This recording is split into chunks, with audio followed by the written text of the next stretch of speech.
নমস্কার বন্ধুরা, আজকের এই রিজনিংয়ের নাম্বার সিরিজের প্রশ্নটিতে প্রশ্নবোধক স্থানে কোনটি উত্তর হবে এই চারটি অপশনের মধ্যে তা কিন্তু আমরা সলভ করব।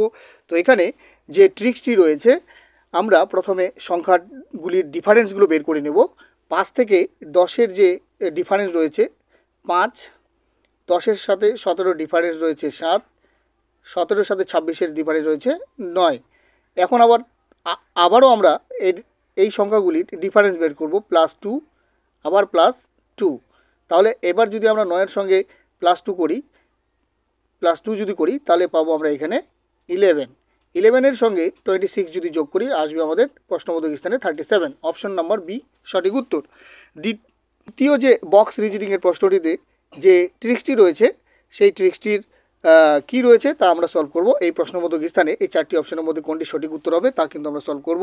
তো এখানে ট্রিক্সটি রয়েছে 23-এর সঙ্গে যদি আমরা 2 গুণ করি তাহলে পাবো 46, আর 34-কে যদি আমরা 2 দিয়ে ডিভাইডেড করি, ডিভাইডেড 2, তাহলে পাবো আমরা 17। এই 34 এবং 17-কে যদি যোগ করি তাহলে পাবো আমরা 63। দেখি আমরা এই লাইনে এই ট্রিক্সটি অ্যাপ্লাই করে উত্তরটি আমরা পাই কি না। 27-এর সঙ্গে 2 গুণ করব, পাবো আমরা 54। 18-কে 2 দিয়ে ডিভাইডেড করব, পাবো আমরা 9। এই দুটোকে যদি আমরা যোগ করি তাহলে পাবো 63। তাহলে এই প্রশ্নবোধক স্থানে এই ফর্মুলাটিকে কাজে লাগিয়ে আমরা 31-এর সঙ্গে 2 গুণ করব, তাহলে পাবো আমরা 62। 62-র সঙ্গে আমরা 28-এর যে 2 দিয়ে ভাগফল কত হবে 14। 14 আর 62-কে যদি আমরা যোগ করি তাহলে পাবো আমরা 76। Option number C is the correct answer. Thank you for watching this video.